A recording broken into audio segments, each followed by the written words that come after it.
students.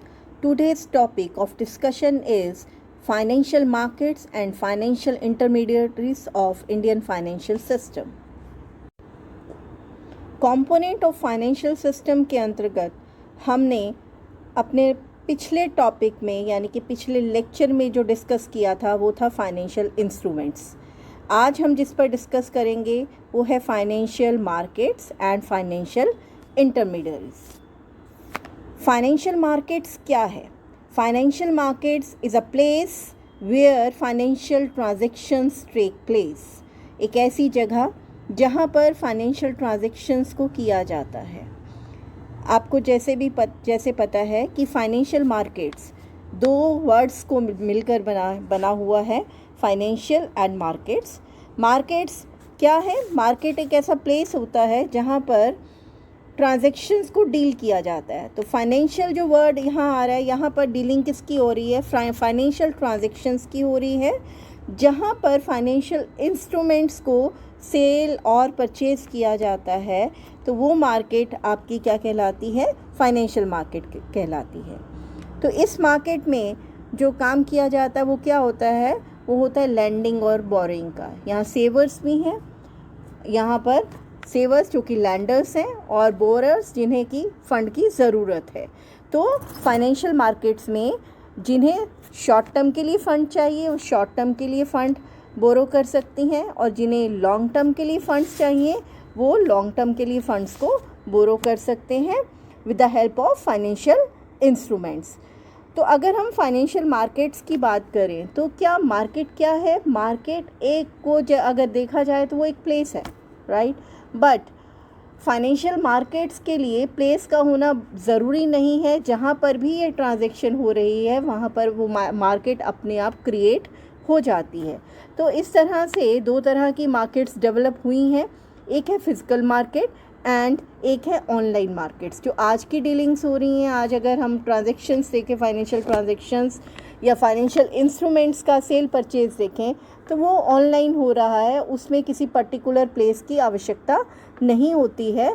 But अगर बात करें हम फिज़िकल मार्केट की, जैसे कि फ़िज़िकल मार्केट के अंडर आ जाते हैं हमारे स्टॉक एक्सचेंजेस, जहाँ पर इनका सेल परचेज़ किया जा रहा है फाइनेंशियल इंस्ट्रूमेंट्स का, राइट. तो ज़रूरी नहीं है कि एक पर्टिकुलर प्लेस होना चाहिए इस तरह की फाइनेंशियल डीलिंग्स के लिए. तो जो शॉर्ट टर्म मार्केट है वो हमारी क्या कहलाई जाती है? वो कहलाती है शॉर्ट टर्म मनी मार्केट, यानी कि जिसको हम सिर्फ कह सकते हैं मनी मार्केट, ठीक है. और जहाँ पर लॉन्ग टर्म के लिए फ़ंड्स को डील किया जाता है उस मार्केट को क्या कहा जाता है? Capital market. तो फाइनेंशियल मार्केट क्या है? Financial market is that market where financial transactions take place, and these markets provide institutional arrangements for lending and borrowings of short term funds as well as long term funds, right. जैसे कि इस diagram में आपको दिखाया हुआ है, financial markets को हम कितने पार्ट्स में डिवाइड किया हुआ है. हमने फाइनेंशियल मार्केट्स को हमने दो पार्ट्स में डिवाइड किया हुआ है further, capital market as well as money market. और जो हमारी कैपिटल मार्केट है वो भी आगे दो पार्ट्स में डिवाइड है, primary market and secondary market, जिसके बारे में हम डिटेल में डिस्कशन अपने इस नेक्स्ट आगे करेंगे. तो ये मनी मार्केट क्या है? मनी मार्केट एक ऐसी मार्केट है जहाँ पर शॉर्ट टर्म के लिए फ़ंड्स को डील किया जाता है, शॉर्ट टर्म के लिए फ़ंड्स को ख़रीदा या बेचा जाता है.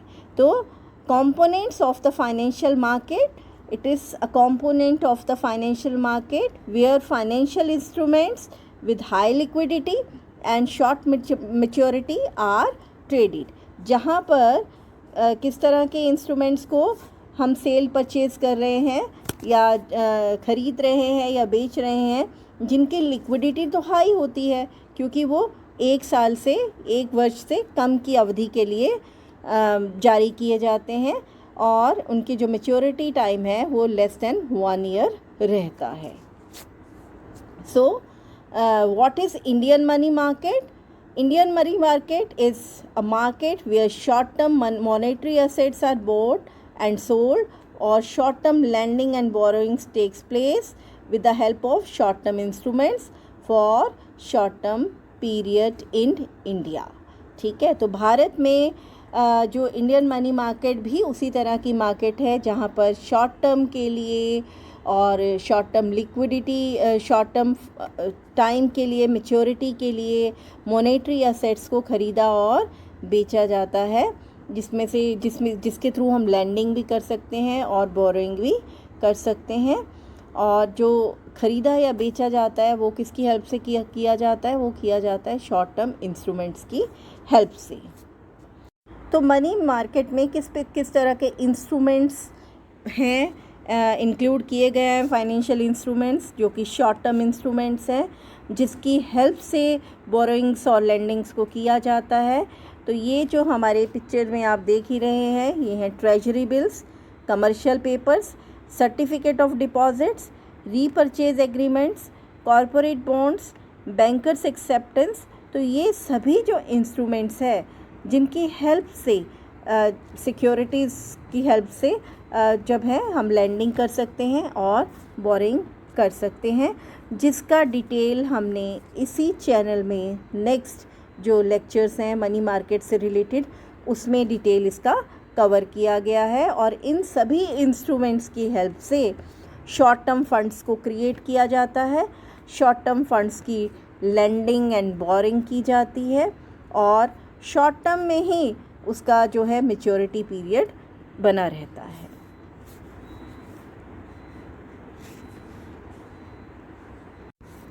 नेक्स्ट जो मार्केट है वो है हमारी कैपिटल मार्केट।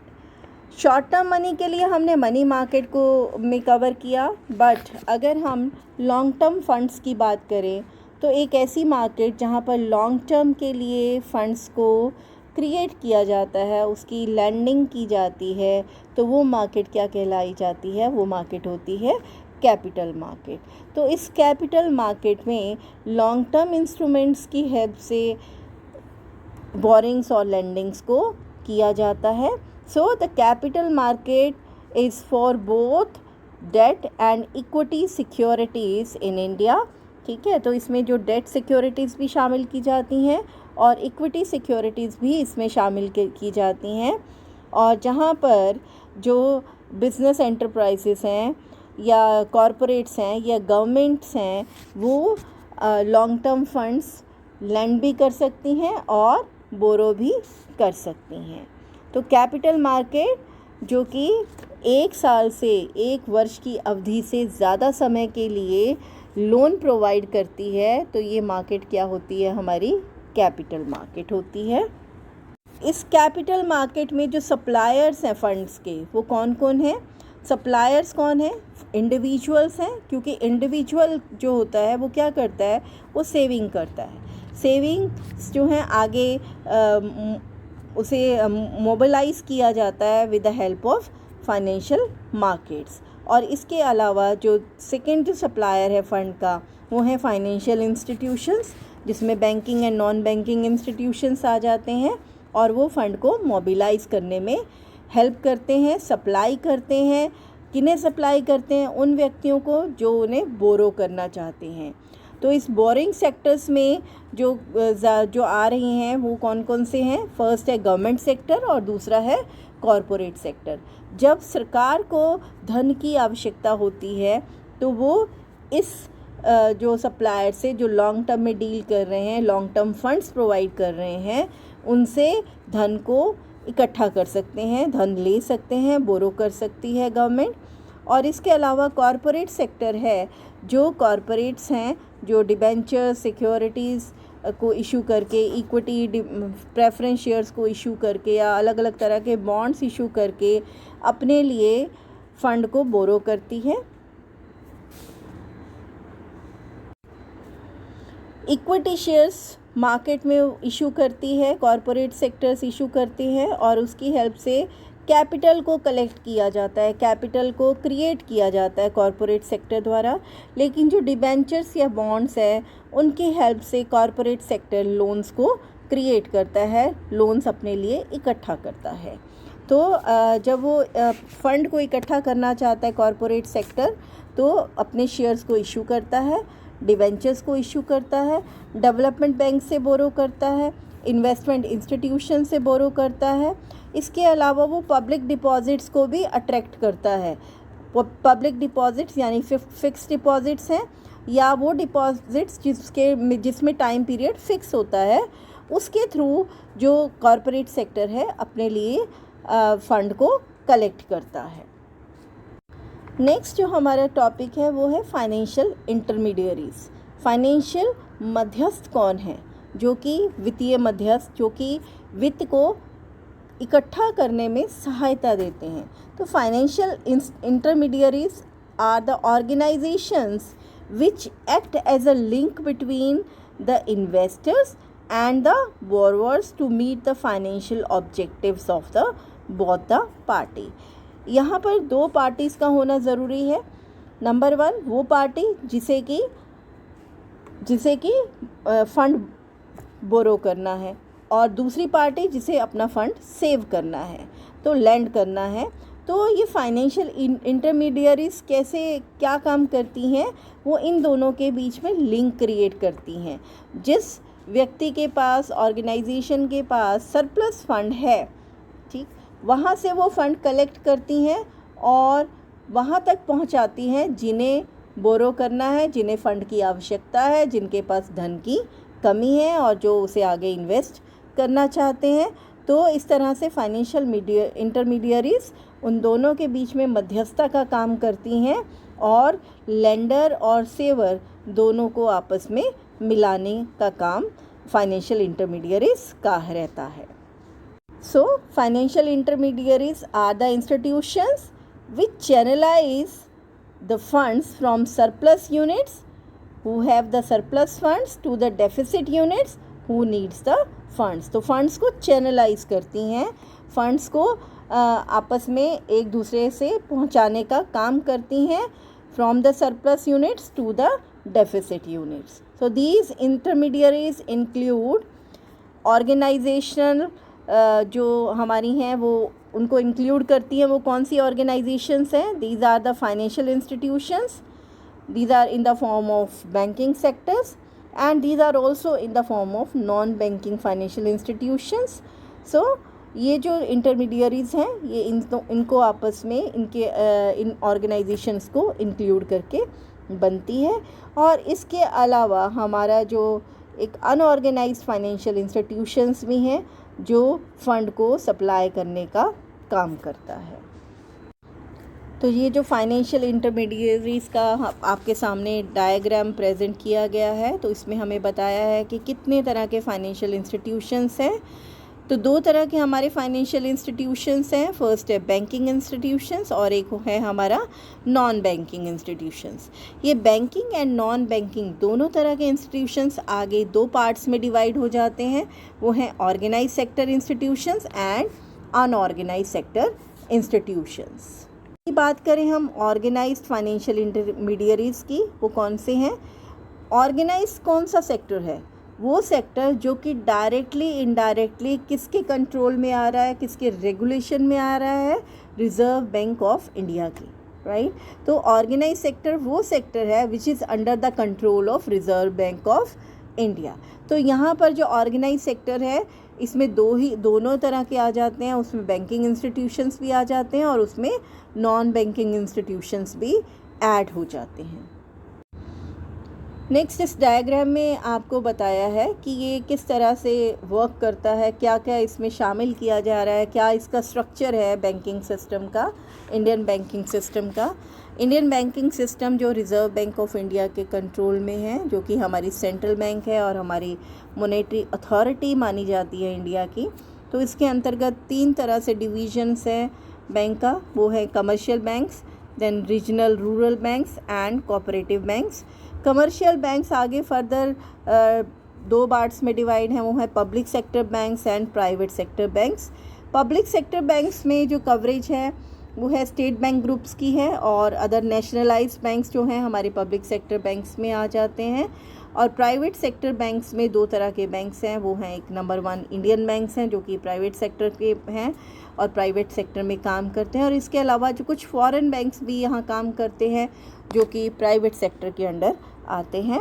कोऑपरेटिव जो बैंक्स हैं उसमें हमारे स्टेट कोऑपरेटिव्स हैं, सेंट्रल कोऑपरेटिव्स हैं, प्राइमरी क्रेडिट कोऑपरेटिव सोसाइटीज़ हैं।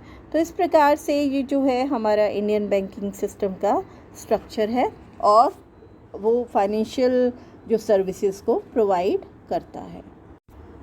नेक्स्ट जो हमारा सबसे जो एपेक्स बॉडी है बैंक्स की वो है रिज़र्व बैंक ऑफ इंडिया।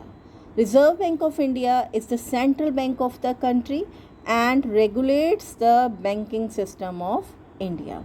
तो जो रिज़र्व बैंक है हमारा सबसे बड़ा बैंक, सबसे ये कह सकते हैं कि सब कंट्रोलर है। It is the father of all the banks in India and इसके कंट्रोल में ही रहकर सभी बैंक्स जो हैं वर्क करते हैं। ऑर्गेनाइज सेक्टर के जो बैंक्स हैं वो इसके अंडर रहकर वर्क करते हैं। तो ये बैंक जो काम करता है उसमें सबसे इम्पॉर्टेंट वर्क है कि इट इशूज़ द करेंसी। तो जितने भी नोट छपते हैं वो कौन छापता है? वो रिज़र्व बैंक ऑफ इंडिया का काम है। वो करेंसी को पूरे कंट्री में इशू करता है, उसे सर्कुलेट करता है और उसे रेगुलेट भी करता है। रेगुलेट कैसे करता है कि यदि ज़्यादा फंड्स की आवश्यकता है तो अगर ज़्यादा फंड्स, ज़्यादा मनी को छापना है तो वो उसके थ्रू छापता भी है। उसे कंट्रोल करना है, उसे कम करना है तो ऐसा का उसको कंसंट्रेट भी करता है। और इसके अलावा रेपो रेट और रिज़र्व रेपो रेट भी फिक्स करता है और बाइंग एंड सेलिंग का काम भी करता है सिक्योरिटीज़ का ओपन मार्केट में, जो कि सेंट्रल गवर्नमेंट की होती हैं, जैसे कि आपके ट्रेजरी बिल्स हैं तो उसे भी बाइंग सेलिंग का काम करता है। इसके अलावा कैश रिज़र्व रेशियोज़ फिक्स करने का काम करता है। तो कितना रहना चाहिए ये reserve bank of India he fix करता है कि कैश रिज़र्व रेशियो कितना बना होना चाहिए। और स्टैट्यूटरी लिक्विडिटी रेशियो और के हेल्प से भी कंट्रोल करता है ये मनी के ऊपर। तो इस प्रकार से जो रिज़र्व बैंक ऑफ इंडिया है वो क्रेडिट को रेगुलेट करने का भी काम करता है।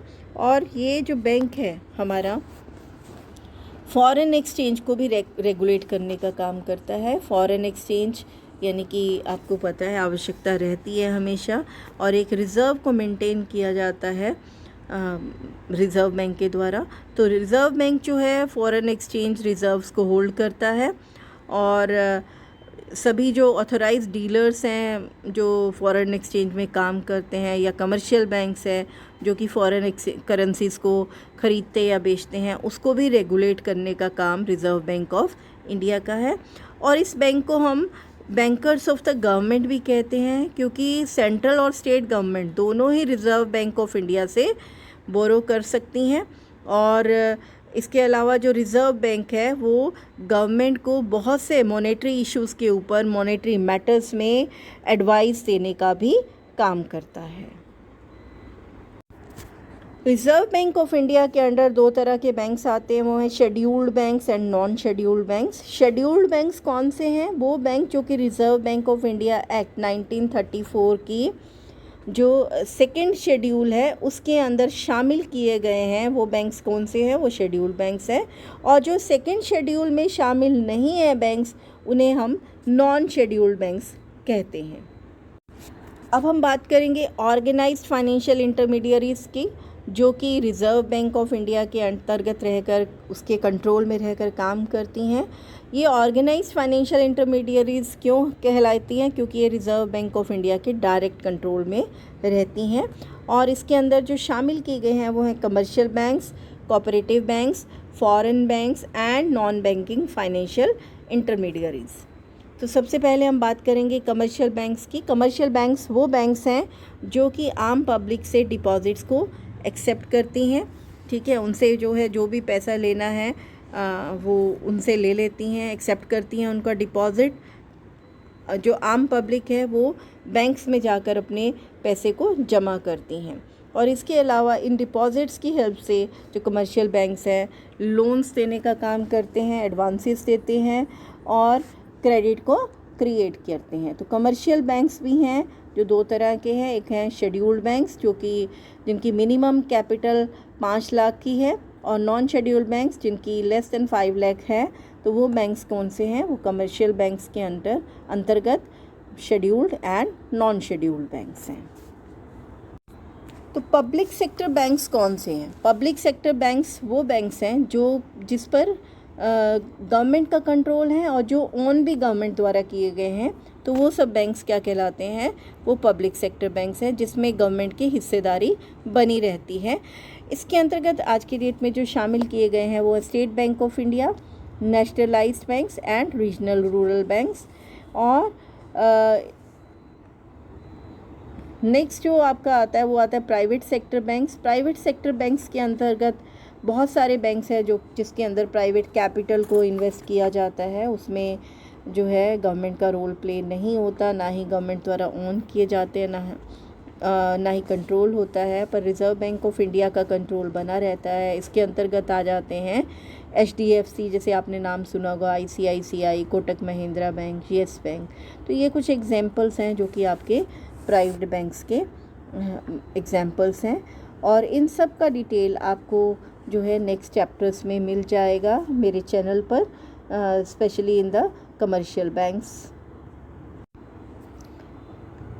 कोऑपरेटिव बैंक्स भी इसी तरह के बैंक्स हैं जिसमें लोग जो हैं वॉलंटरी ज्वाइन करते हैं ऑन द इक्वल बेसिस, और ये आम पब्लिक के लिए बैंक होता है और आम पब्लिक इसमें वॉलंटरी ज्वाइन करती है, उसकी मेंबर बनती है।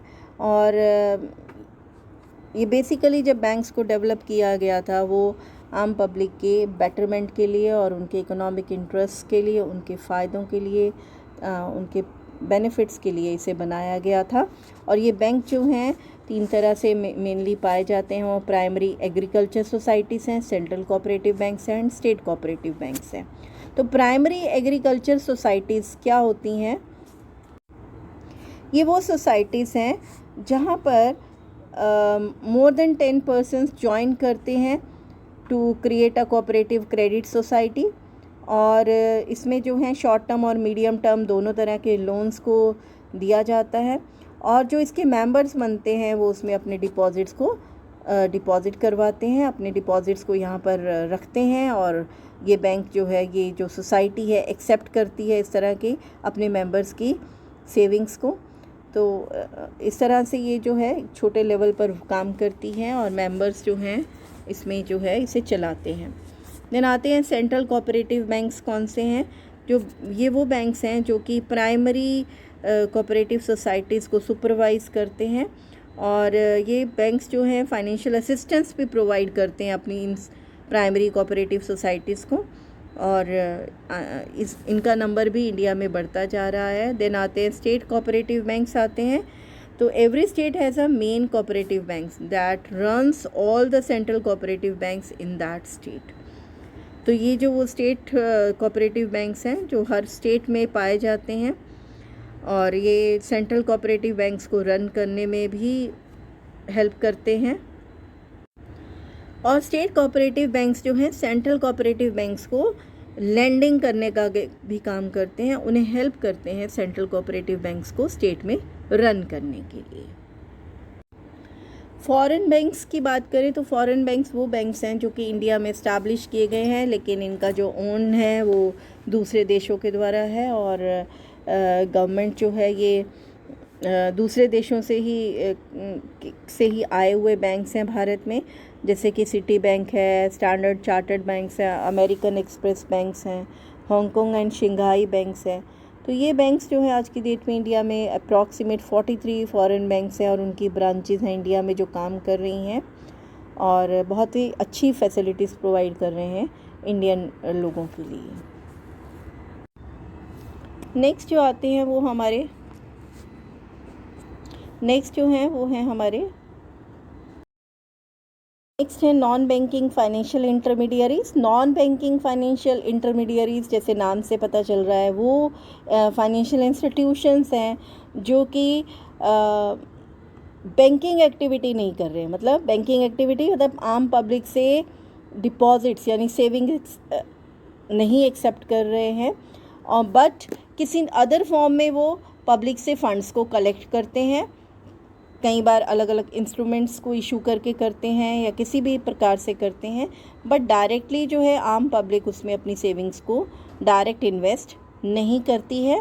तो ये जो बैंक्स हैं ये मोबिलाइज़ करते हैं पब्लिक की सेविंग्स को और उन्हें लोन्स देने का, एडवांस लोन्स देने का काम करते हैं। और ये इंस्टीट्यूशंस भी रिज़र्व बैंक ऑफ इंडिया द्वारा रजिस्टर्ड होते हैं, बट ये ना तो एक्सेप्ट एंड डिमांड डिपॉजिट्स को एक्सेप्टेंस नहीं देते हैं, और ना ही, क्योंकि एक्सेप्टेंस नहीं है डिमांड डिपॉजिट्स की या किसी और तरह की डिपॉजिट्स की, तो चेक्स को भी इशू नहीं किया जाता है और किसी भी तरह की बैंकिंग एक्टिविटी को परफॉर्म नहीं करते हैं। तो ये इंस्टीट्यूशंस में जो हैं असेट्स फाइनेंशियल कंपनीज़ को शामिल किया गया है, इन्वेस्टमेंट कंपनीज़ को शामिल किया गया है, loan companies, infrastructural financial companies को शामिल किया गया है, और इस तरह के जो फाइनेंशियल इंटरमीडियरीज़ हैं, फैक्टर कंपनीज़ भी हैं जो कि फैक्टरिंग फैसिलिटीज़ को देने का काम करती हैं। इसके अतिरिक्त UTI, LIC, GIC, IDBI, SFC, ये सब भी नॉन बैंकिंग फाइनेंशियल इंटरमीडियरीज़ के अंतर्गत शामिल की गई हैं। नेक्स्ट है हमारा अनऑर्गेनाइज सेक्टर। अनऑर्गेनाइज सेक्टर, जैसे कि मैंने पहले भी बताया है, वो सेक्टर है जो कि रिज़र्व बैंक ऑफ इंडिया के कंट्रोल में नहीं है, और इसे चलाने वाले हैं इंडिजीनियस बैंकर्स हैं, और जिसमें शामिल किया गया है साहूकार्स को, महाजन को और इंडिजीनियस बैंकर्स को। ये बेसिकली जो काम करते हैं रूरल एरियाज़ में करते हैं, या मोस्टली जो इनका वर्क होता है रूरल एरियाज़ में होता है, और ये लोन्स देने का और पेटी ट्रेडर्स को लोन्स देने का और स्मॉल इंडस्ट्रीज़ को लोन देने का काम करते हैं। और ये क्योंकि रिज़र्व बैंक ऑफ इंडिया के द्वारा कंट्रोल में नहीं है, तो इनकी इंटरेस्ट रेट्स भी स्वयं के द्वारा, उनके अपने द्वारा फिक्स की जाती हैं। और बेसिकली ये जो एक पुराना मेथड है हमारे बैंकिंग में जो है, अगर हम कहें कि बैंकिंग फैसिलिटीज़ का इंडिया में, और जो वर्क करते हैं मोस्टली ये हुंडीज़ के द्वारा वर्क करते हैं। तो ये जो है अनऑर्गेनाइज सेक्टर पर क्योंकि रिज़र्व बैंक ऑफ इंडिया का कंट्रोल नहीं है, तो बेसिकली ये जो है ऑर्गेनाइज सेक्टर्स के बैंक्स के लिए एक कॉम्पिटिटर्स का काम करते हैं, और इसके कारण से रिज़र्व बैंक ऑफ इंडिया के पास कोई डेटा अवेलेबल नहीं होता इस तरह का कि वो किस तरह की जो लोन्स हैं या कितना वो प्रोवाइड किया जा रहा है, तो फाइनेंशियल डेटा उनका अवेलेबल नहीं हो पाता कई बार सही रूप से। तो ये जो अनऑर्गेनाइज सेक्टर है, ज़रूरी है कि इन्हें भी ऑर्गेनाइज सेक्टर के तरह कंट्रोल में लाया जा सके, तो जो है फाइनेंशियल फैसिलिटीज़ को ज़्यादा से ज़्यादा इंडिया में अवेलेबल करवाया जा सकता है। तो ये हमने आपको बताया फाइनेंशियल इंटरमीडियरीज़ के बारे में। बच्चों, स्टूडेंट्स, इस लेक्चर की जो डिटेल स्टडी है वो हम अगले लेक्चर्स में करेंगे, और इसका डिटेल आपको मेरे चैनल पे अवेलेबल हो सकता है। तो ये जो था ये बिल्कुल ही एक शॉर्टकट था, हमने जो आपको बताया about the financial markets and financial intermediaries. Thank you very much.